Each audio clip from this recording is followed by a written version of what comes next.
Oh, Big T's always been one of the best players in the game. His tournament accomplishments pretty much speak for themselves.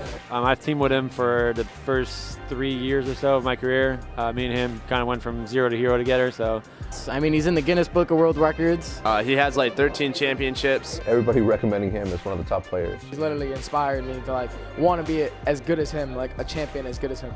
Big T to me, I consider him an OG player. He started in Call of Duty 4 where I started, and we had some amazing games. He won 2009 Nationals, and since then he's been such a consistent player. Easy to get along, so everyone really is friends with Will. So it's just a lot of fun. You know, we have a lot of things in common. Go to the gym together, eat the same foods, Big Mac combo at McDonald's. So it's a good time. I think the fact that his attitude's always, his head's always in the right place. He's always positive. He likes to crack jokes and stuff like that all the time. he's got a lot of funny backgrounds on him because he's from Arkansas. So he started with an accent and then he kind of lost his accent because of Xbox, which is a really funny thing that people don't know about him. But yeah, it's really, he's been a part, like kind of a pioneer, I guess, for the community. So probably comes out with the most hysterical videos of all time that I've ever seen. It's popping off out here in Chicago, Illinois. The Optic House is currently in DEF CON 1 or 5, whichever one is more def.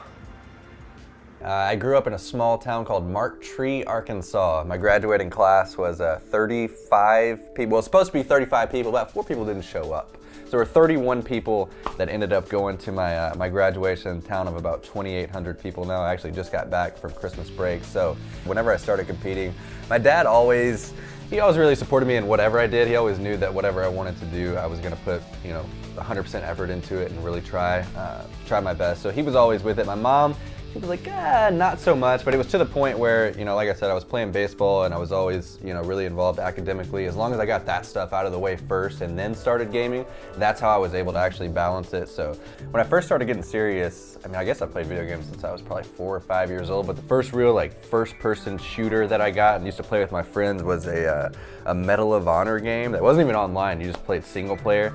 And I remember that was pretty much the point I knew that I was gonna get addicted to this stuff, and I liked it way too much because we would play, my friends would be having fun, and they'd all go home and stuff, and I'd be like, holy crap, man, I gotta beat this mission like 5 seconds faster this time. And I'll get on there and start playing single player and doing that. And then I moved on to Ghost Recon Jungle Storm when the PlayStation 2 was my first online first-person shooter. I was killing_pro. That was my gamer tag on there.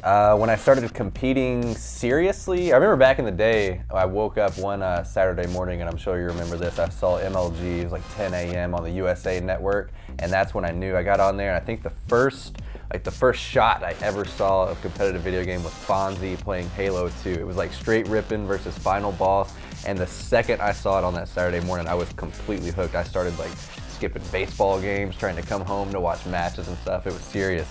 And that was the point where I started playing Halo 2. I guess you could call that competitively, but whenever I started playing Call of Duty was right around the release of Call of Duty 4. I ended up borrowing Call of Duty 3 from a friend at school and practicing up on that for about a week in hopes that I could get used to how Call of Duty was. That was the first one I had ever played. So right around end of 2007, early 2008, I guess, around the release of Call of Duty 4 is whenever I started making the run, the Call of Duty run. I think the first tournament was the 2009 Call of Duty 4 National Championship that you were casting, actually, in Anaheim was the first tournament win. I had a few, I think the first tournament I ever competed in was the MLGA kickoff tournament for Call of Duty. I got 7th place with EFX. That was with Rambo, Corvette Mike, and Zushi Man. That was my first team there. We ended up losing to some guys that still play around. It was an L2K team. That was my first tournament, 2009 National Championship, Anaheim, California. It was me, Dodgers, Sharp, and Rambo. Ego was coaching us out there. I remember we thought we were hot stuff. We rolled out there in the limo from the airport and stuff, thinking we were big news. But yeah, that was the first tournament. The turning point in my life when I knew I could finally make a living doing video games, I guess that would have to be making a living. That would have to be COD XP 2011 that I won with Nadeshot. They invited 32 teams from around the world out there. There was $1 million prize pool total, and we ended up somehow, some way, on a game we had never played, Modern Warfare 3, winning it and taking home $100,000. That's when I finally was able to buy my mom a new car after that and really hook her up for all the support she had given me throughout the years, because I kept telling her it was gonna happen. I was like, Mom, I'm onto something. I know I am. Finally, it came around. We got invited to that tournament and like I said, pulled it out I get a lot of tweets even after the day, like, Big T, you played really well this weekend. Like, why are you retiring? You still got gas in the tank. It wasn't really a point that I thought, I can't compete anymore or anything like that. It's to the point where competitive Call of Duty, if you want to be the absolute best, and I mean like winning these tournaments, not getting top 12, top 16 like we've been doing, it requires 24/7 effort. Like, players today play so much more than they used to. When I was winning all these tournaments in Call of Duty 4, Modern Warfare 2, people are waking up, they're hopping online, playing a tournament for the day. Once they're done with the tournament, they'll start doing scrims. Once they're done with their scrims, they'll fill in scrims with another team. Once they're done with that, everybody goes to sleep. They'll start playing late night 8s, and they're up to like 3 or 4 in the morning, and they're literally playing for like 13 or 14 hours a day, just on a random day, not even leading up to a tournament. And that was something that, I have been doing for years and years and years. And once we moved into the Optic House, I started, dabbling and exploring in YouTube and live streaming. And I have a lot of fun, like, entertaining people. I have a lot of fun playing other games that I have fun with, and other people really enjoy it too. I've been told over and over again, like, Big T, let's see you play some more Minecraft, man. We love that series you did with Syndicate. Or let's see you play Grand Theft Auto. That was really fun.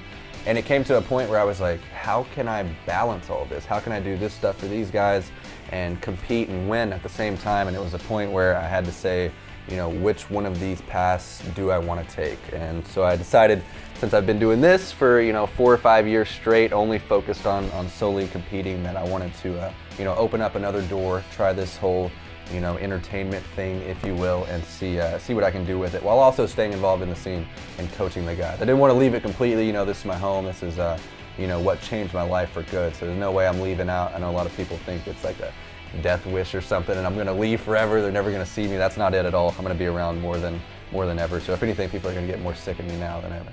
Okay, so advice for anybody wanting to be a professional player in this day and age. Like I said earlier, it's got to be the time spent playing.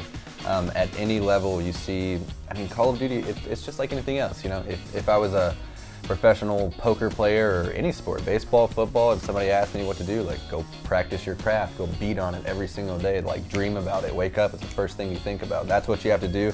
It is video games, and some people still look at it like, I'm not going to dream about video games. I'm not going to wake up and just play video games. But if you're serious about it and you want to win $250,000 in tournament winnings, that's what you do. You make it your life.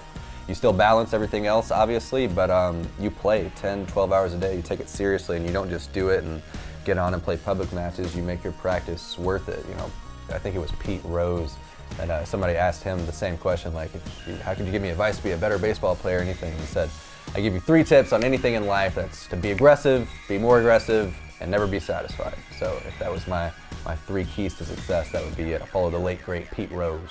2014, the plans are to be streaming more, doing more YouTube content, and obviously still coaching the boys to hopefully another championship here.